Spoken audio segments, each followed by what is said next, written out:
프랭크 루박이라는 선교사님이 계십니다. 미국의 선교사님인데 필리핀 무슬림 지역에 가셔서 문맹인들에게 글을 가르치고 또 성경을 읽게 하는 그런 사역을 열심으로 감당하셨습니다. 그래서 평생 동안 한 사람이라도 더 하나님의 말씀 앞에 서게 하자라는 그 마음을 가지고 열정을 다해서 복음을 전하신 분입니다. 특히 그분이 쓴 일기는 많은 신앙인들에게 큰 울림을 주었는데 그 내용 중에 이런 고백을 남겼습니다. 나는 깨어있는 모든 순간 하나님과 교제할 수 있을까? 잠자리에 들 때도 그분 안에서 잠들고 눈을 떴을 때도 그분의 임재 안에서 깰 수 있을까? 내 모든 생각이 하나님의 생각이 되고 내 모든 행동이 하나님의 뜻이 될 수 있을까? 남은 생애를 이 질문에 대한 실험으로 살아가리라 라는 글을 적었습니다. 이 선교사님은 하나님과 끊임없는 이 교제의 삶을 통해서 결국 그의 삶을 실제로 일기를 통해서 남겨놓아서 많은 사람들에게 많은 감동을 주고 신앙의 도전을 주고 있습니다. 우리 성도님들은 요즘 신앙생활 좀 어떠십니까? 좀 믿음이 충만하신 것 같습니까? 아니면 조금 냉랭하신 것 같습니까? 깨어 있을 때나 잠들어 있을 때나 늘 하나님의 임재를 갈망하십니까? 또 어떻게 살아가는 것이 하나님의 뜻을 행하는 것이고 어떻게 생각하는 것이 하나님의 생각인지 늘 고민하면서 살아가고 계십니까? 만약 그렇다면 그 귀한 관계를 우리는 계속 지켜나가야 합니다. 만약 그렇지 못한다면 우리는 하나님과의 관계를 회복하는 데 가장 최우선으로 또 가장 큰 힘을 쏟아야 할 것입니다. 오늘 말씀을 준비하면서 저는 스위스 베른의 아래강이 떠올랐습니다. 한때 SNS에 영상이 올라오면서 많은 사람들의 관심을 가져다 주었는데 스위스에 가면 아레나 강이 있습니다. 이 강에 사람들이 퇴근할 때에 몸을 던져서 이렇게 강물을 타고 퇴근한다고 합니다. 얼마나 낭만이 있고 스릴이 있고 재밌을까 이런 생각을 해보게 됩니다. 그래서 이렇게 강에 몸을 맡길 수 있는 사람들은 너무나도 하루의 그 피곤을 다 이렇게 풀면서 강을 따라 이동하지만 수영을 못하는 사람, 특히 관광객들은 이런 낭만을 바라보면서 왔다가 물에 빠지고 또 유속이 빠르기 때문에 위험하다라는 그런 경고를 주기도 합니다. 저도 수영을 좋아하는 사람으로서 한번 가보고 싶다 이런 생각이 드는 한편에 나의 영혼도 이렇게 평안한 주님의 은혜의 강에 온전히 내 몸을 맡기는 삶을 살 수는 없을까? 세상의 무거운 짐과 또 걱정과 근심의 짐을 내려놓고 그저 하나님의 은혜의 몸을 맡기면서 하나님의 음성을 들으면서 살 수는 없을까? 그런 생각을 해보게 됩니다. 우리는 어떻게 하나님의 은혜의 강에 몸을 맡기고 그 안에서 행복해하고 또 주님의 말씀을 들으며 주님과 깊은 교제 가운데 살아갈 수 있을까요? 오늘 말씀을 통해서 우리가 그 방법에 대해서 생각해 보고자 합니다. 우리가 알고 있는 에스겔 선지자는 주전 6세기 바벨론 포로의 2차 포로로 끌려갔던 선지자입니다. 그는 대제사장으로 섬기던 사람이었지만 결국 포로가 되어서 정말 비참한 모습으로 끌려가게 되었고 그발 강가에서 탄식하고 있을 때 하나님께서 환상을 보여주시면서 선지자로 불러주셨습니다. 당시 이스라엘 백성들은 포로로 끌려가 매일 눈물을 흘리면서 비참한 삶을 살아가고 있었지만 그들의 삶을 더 비참하게 만들었던 것은 하나님의 영이 그들을 떠났다라는 겁니다. 그래서 에스겔서 8장 6절에 보면 그가 또 내게 이르시되 인자야 이스라엘 족속이 행한 일을 보느냐 그들이 여기에서 크게 가증한 일을 행하여 나로 내 성소를 멀리 떠나게 하느니라 너는 다시 다른 큰 가증한 일을 보리라 하시더라 라고 말씀합니다. 그들의 악행으로 인해서 결국 하나님께서 그 성소를 떠나게 만드는 사건이 일어났고 결국 하나님의 영은 성읍 동편산으로 멀리 떠나시게 됩니다. 그들이 출애굽해서 가나안 땅에 잘 정착하고 다윗 왕조를 거쳐서 열방의 왕조를 계속해서 이어갈 수 있었던 것은 그들의 힘과 능력이 아니었습니다. 이스라엘 백성들이 출애굽하고 가나안 땅에 들어가서 여리고성 앞에 섰을 때 여리고 주민들이 두려워하고 떨었던 것은 이스라엘 백성들이 수가 많고 또 아주 전쟁에 능한 사람이 아니라 광야에서 행하신 하나님의 능력을 소문으로 듣고 그들은 두려워 떨었습니다. 즉 하나님의 영광이 이스라엘 백성들을 떠났다라는 것은 그들은 이제 더 이상 강한 민족도 또 뛰어난 민족도 아닌 처량한 민족이 되어버렸다라는 겁니다. 그런 모습을 잘 나타낸 말씀이 바로 에스겔이 본 마른 뼈 환상입니다. 수많은 시체들이 널브러져 있고 그 시체를 누구도 장사하지 않아서 그 뼈가 다 드러나고 단단한 뼈가 아니라 다 사가 있는 마른 뼈가 되었습니다. 그래서 조금만 만지면 부스러질 그런 뼈들이 이렇게 널려져 있는 그런 환상을 보면서 바로 이런 마른 뼈와 같은 모습이 이스라엘 백성들의 모습임을 보여주고 있습니다. 희망이 없고 하나님과의 완전한 단절 속에 살아갑니다. 육체적으로 정신적으로 영적으로 살아날 희망이 없습니다. 하지만 하나님은 그 마른 뼈를 다시 살리셔서 큰 군대를 이루십니다. 그리고 그 이후에 여호와의 영광이 다시 돌아오는 환상을 보여주십니다. 에스겔서 43장 2절에 보시면 이스라엘 하나님의 영광이 동쪽에서부터 오는데 하나님의 음성이 많은 물소리 같고 땅은 그 영광으로 말미암아 빛나니라고 말씀합니다. 그러니까 동쪽으로 떠나셨던 여호와의 영광이 다시 동쪽으로 돌아오게 됩니다. 그렇게 돌아오자마자 성전 문지방에서 생명의 물이 흘러나와서 황폐했던 사막에 열매를 맺는 나무를 맺게 되고 또 계절마다 열매가 맺히게 되고 잎사귀는 약재가 되어서 온 세상을 치유하는 회복의 환상을 보게 됩니다. 죽어서 생명이 살 수 없는 사해가 다시 살아나는 바다가 되는 은혜를 경험하게 됩니다. 그래서 그 은혜가 결국 우리를 회복시키기 원하시는 그 하나님의 은혜가 어떻게 임하는지, 우리를 어떻게 회복시키시는지 오늘 말씀을 통해 세 가지로 우리가 함께 살펴보고자 합니다. 첫 번째로 생명의 강은 하나님으로부터 흘러나온다라는 겁니다. 오늘 본문 1절을 같이 한번 읽어보겠습니다. 그가 나를 데리고 성전 문에 이르시니 성전의 앞면이 동쪽을 향하였는데 그 문지방 밑에서 물이 나와 동쪽으로 흐르다가 성전 오른쪽 제단 남쪽으로 흘러내리더라. 우리나라에서 가장 깨끗하고 믿고 마실 만한 생수 중에 하나가 제주 삼다수입니다.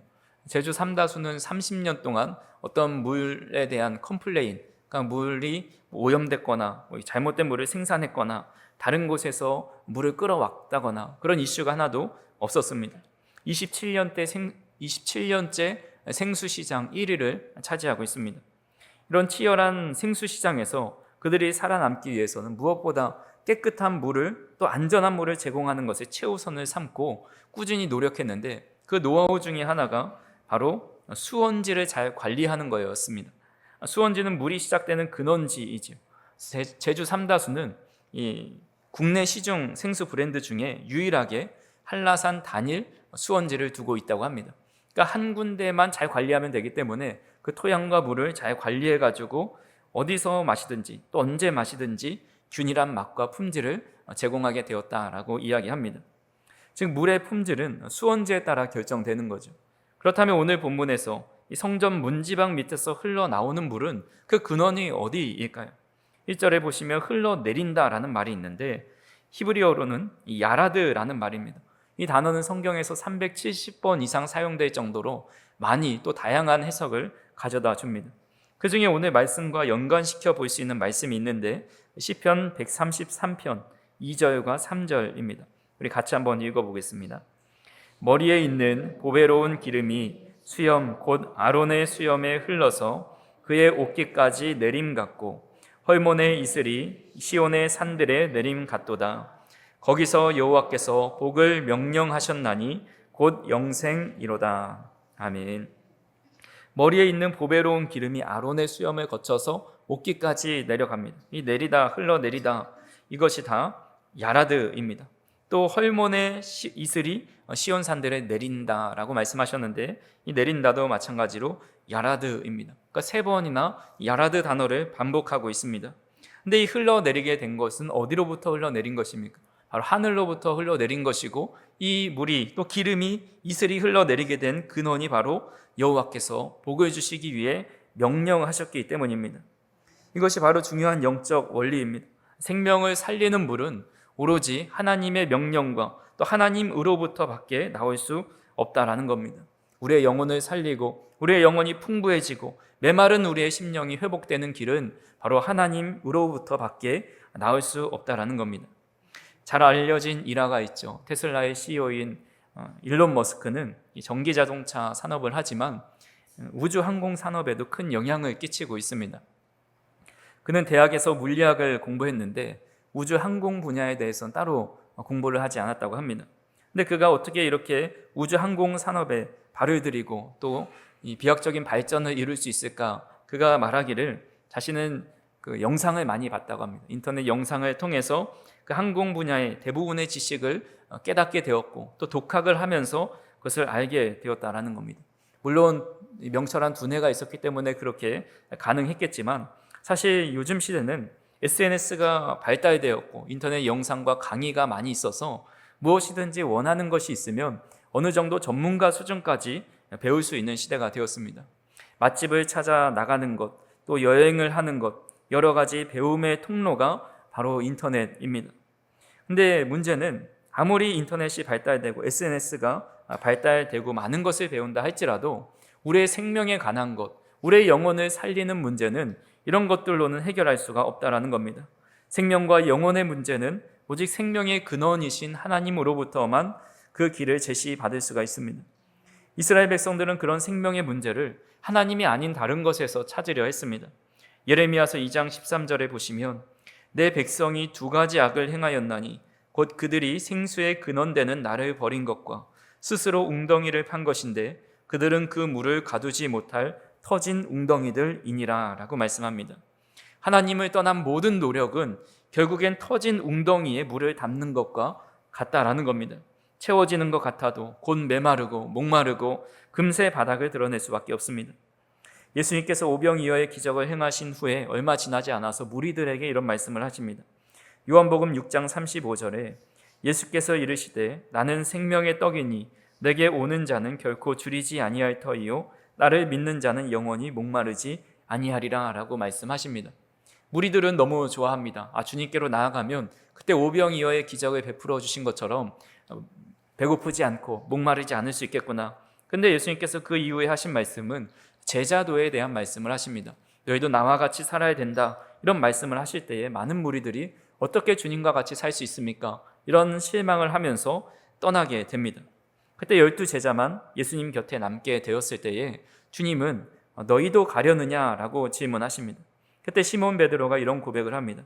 요한복음 6장 68절에서 69절을 같이 한번 읽어보겠습니다. 시몬 베드로가 대답하되 주여 영생의 말씀이 주께 있사오니 우리가 누구에게로 가오리이까? 우리가 주는 하나님의 거룩하신 자인 줄 믿고 알았사옵나이다. 아멘. 우리의 영생의 말씀이 주께 있으니 우리가 누구에게로 가겠습니까? 어디에서 영생의 말씀을 듣고 어디서 영원히 목마르지 않는 생수를 얻을 수 있겠습니까? 이 베드로의 고백이 바로 우리의 고백이 되었으면 좋겠습니다. 우리는 세상에서 어떤 것으로도 채울 수 없는 그 하나님의 생명의 생수, 또 은혜의 생수, 그 흘러나오는 하나님의 생명수는 오직 하나님께로부터 밖에 얻을 수밖에 없고 그 생명수로만이 우리의 영혼을 살리고 우리의 메마른 땅과 마음과 심령을 다시 한번 소생시킨다라는 사실을 꼭 믿으실 수 있기를 간절히 소망합니다. 두 번째로 회복은 작은 것에서부터 시작됩니다. 오늘 본문 2절 말씀을 보시면 그가 또 나를 데리고 북문으로 나가서 바깥길로 꺾여 동쪽을 향한 바깥문에 이르시기로 본즉 물이 그 오른쪽에서 스며 나오더라. 본문에 보면 물이 그 오른쪽에서 스며 나온다라고 말씀합니다. 이 스며 나온다라는 말씀의 히브리어 원형을 보면 파카라는 말입니다. 이것은 똑똑 떨어지자, 똑똑 떨어지다, 졸졸 흐르다라는 뜻을 가지고 있습니다. 이렇게 졸졸 흐르는 물을 이제 측량하기 시작하는데 줄을 잡고 동쪽으로 이게 천척을 이동합니다. 일반적으로 성경에서 길이를 말씀할 때에 규빗을 많이 사용합니다. 이 규빗은 팔꿈치부터 이 손끝까지 약 45cm를 가리킵니다. 근데 이 척은 이 한 규빗에서 이 손바닥 하나를 더 얹은 겁니다. 그래서 이 손바닥이 한 10cm 정도, 8cm 정도 이제 되는 건데 45cm에서 한 10cm 정도를 더한다 했을 때 약 55cm가 됩니다. 그러면 천척을 이동했다고 하는데 천척을 이동하면 몇 cm를 이동한 겁니까? 55,000cm를 이동한 거죠. 55,000cm를 미터로 환산하면 몇 미터일까요? 네, 550m가 되는 겁니다. 그러니까 550m를 이동해서 그 물에 한번 들어가 봐라. 그러니까 에스겔이 들어가 보니까 발목까지 물이 차 있는 겁니다. 또 천척 550m를 이동해서 들어가 봐라 하니까 이번에는 무릎까지 차는 겁니다. 또 천척을 이동해서 들어가 보니까 허리까지 차고, 또 천척을 이동하니까 건널 수 없는 깊은 강이 됩니다. 그리고 그 강이 사해까지 흘러서 사해를 정화시킵니다. 사해는 세계에서 가장 짠 호수 중에 하나이죠. 보통 바닷물의 염도가 3.0에서 3.5%라고 합니다. 근데 이 사해의 염도는 30%에서 35%가 됩니다. 그러니까 이렇게 염도가 진하니까 물고기나 수초 같은 생물이 살 수 없어서 죽은 바다, 사해라고 부릅니다. 일반 바닷물의 생태계가 살아나기 위해서 이 사해의 30%의 염도가 3%까지 낮아지려면 물이 얼마나 유입이 되어야 할까요? 10배가 유입이 되어야 하는 겁니다. 지금 사해에 있는 바다 양보다 10배의 물이 흘러 들어와서 맑은 물이 추가되어야 생명이 살 수 있는 바다로 바뀌는 겁니다. 상상할 수 없는 양의 물이고 현실적으로 불가능한 양의 물입니다. 하지만 이 성전에서 흘러나온 물은 계속 흐르고 흘러서 결국에는 사해를 생명이 살 수 있는 바다로 정화시켜 놓았다라는 겁니다. 이스라엘 백성들을 회복시키기 위해서 폭포수와 같은 그런 큰 물로부터 시작하신 것이 아니라 처음에는 물이 졸졸 흘러서 작게 보이는 그 시작으로부터 출발되었다라는 겁니다. 회복은 어떻게 보면 사소해 보이고 간단한 것으로부터 시작됩니다. 작은 시작이 일어나지만 결국 그것이 큰 강을 이루어 또 사회를 정화시키는 능력을 보여줍니다. 우리나라의 인간 문화재급으로 인정받는 강수진 발레리나라는 분이 있습니다. 가장 아름다운 발로도 그의 발을 사진을 찍어놓고 정말 아름다운 발이다, 그런 이름이 붙여지기도 했습니다. 그분은 아시아인 최초로 독일의 유명 그 발레단의 수석 무용수가 되었고, 또 아시아 최초로 이 종신단원으로 은퇴를 하였습니다. 그가 이제 마지막 공연을 할 때에 많은 기자들이 찾아와서 인터뷰를 했는데 이런 말을 하였습니다. 하루하루가 가장 중요하고 열심히 살아간 오늘이 모여 특별한 내일을 만든다고 생각해요. 보잘것없어 보이는 하루하루를 반복해서 대단한 하루를 만들어낸 사람이라는 칭찬이 가장 좋습니다 라는 말을 했습니다. 그분에게는 최고라는 수식어, 최초라는 수식어를 다양하게 붙일 수 있지만 자신이 받고 싶은 칭찬은 보잘것없어 보이는 하루하루를 최선을 다해 살았더니 결국 대단한 오늘을 만들어낸 사람이라는 그런 칭찬을 받고 싶다는 이야기를 합니다. 꾸준함을 이길 그 어떤 재주도 없다라는 말도 있고 또 책도 있습니다. 마찬가지로 회복은 거창한 데서 시작하지 않습니다. 오늘 본문처럼 이 성전에서 스며 나오는 이 작은 물줄기처럼 아주 작은 것으로부터 회복이 시작된다라는 겁니다. 그 작은 것이 무엇일까요?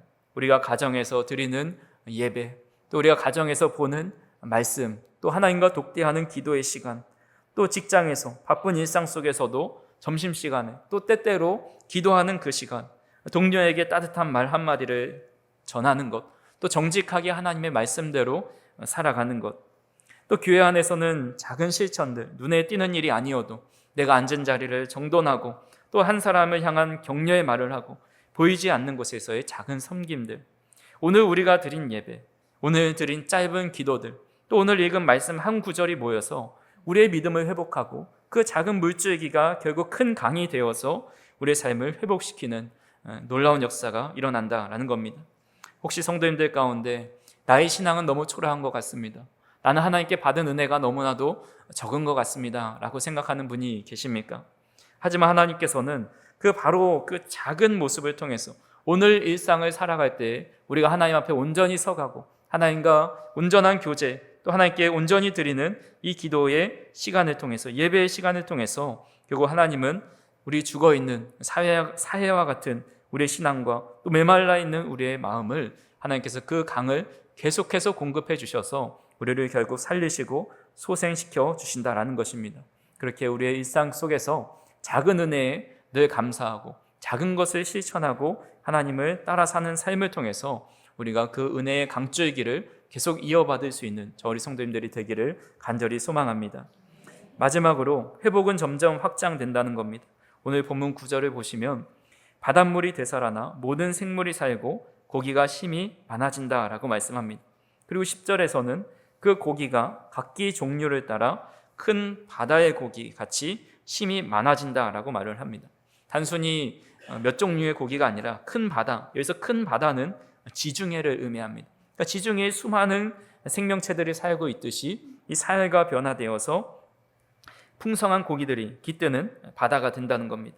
그리고 12절에 보니까 강 좌우가에 과실나무가 자라는데 그 잎이 시들지 않고 달마다 열매를 맺고 또 그 잎사귀는 약재료가 된다, 이렇게 말씀하고 있습니다. 결국 회복되어서 열매를 맺어 사람들에게 먹이어서 살리고 또 잎사귀는 병든 자를 고치는 치유되는 도구가 된다라는 겁니다. 그러니까 하나님께서 우리를 회복시키시면 우리의 회복은 나 자신에게 머물지 않고 다른 사람에게 더 생명을 살리고 치유하고 회복되는데 전파가 더 확장이 된다라는 것입니다. 조동아 시인의 나 하나 꽃피어라는 시가 있습니다. 나 하나 꽃피어 풀밭이 달라지겠느냐고 말하지 말아라. 내가 꽃피고 나도 꽃피면 결국 풀밭이 온통 꽃밭이 되는 것 아니겠느냐. 나 하나 물들어 산이 달라지겠느냐고도 말하지 말아라. 내가 물들고 너도 물들면 결국 온 산이 활활 타오르는 것 아니겠느냐라는 시가 있습니다. 이 시의 고백처럼 나 하나에서 시작되지만 결국 나 하나에서 멈추는 것이 아니라 내가 회복되면 가정이 회복되고 가정이 회복되면 교회가 회복되고 교회가 회복되면 이 지역과 우리 나라와 민족이 회복된다라는 겁니다. 그래서 중요한 것은 오늘 내가 하나님 앞에 나 자신이 바로 서 있는지, 다른 사람 볼 것 없이 나 자신이 정말 하나님의 은혜의 강줄기 안에 있는지, 그 은혜의 강줄기를 계속해서 공급하고 있는지를 살펴보아야 한다라는 겁니다. 오늘 내가 은혜의 강을 공급받아서 회복되면 우리 성도님들의 가정이 회복될 것이고 직장이 회복될 것이고 삶의 열매들을 통해서 생명을 살리고 내 기도를 통해서 그 잎사귀, 내 기도의 잎사귀를 통해서 상처받은 누군가를 치유하는 약재료가 될 것이다 라는 겁니다. 그렇게 저와 우리 성도님들이 온전히 하나님 앞에 회복되셔서 가정이 회복되고 우리 교회가 회복되고 우리 주변이 회복되는 은혜가 있기를 간절히 소망합니다. 말씀을 정리합니다. 성전에서 흘러나온 물은 결국 황폐했던 이스라엘 백성들을 다시 살려놓았습니다. 그리고 그 회복된 그 완성을 가리킨 완성된 회복된 그 성읍의 이름을 여호와 삼마라고 부르십니다. 에스겔서 48장 35절에 보시면 그날 후로는 그 성읍의 이름을 여호와 삼마라 하리라 라고 말씀합니다. 여호와 삼마는 여호와께서 거기 계시다라는 겁니다. 그러니까 결론적으로 여호와께서 계시는 곳에 온전한 회복이 일어난다라는 겁니다. 하나님의 임재와 통치가 있는 자리에 사막이 변하고 강이 또 생명이 있는 바다로 바뀌게 된다라는 겁니다. 우리가 어렸을 적에 교회 학교 다니면서 자주 불렀던 찬양, 어린이 찬양이 있죠.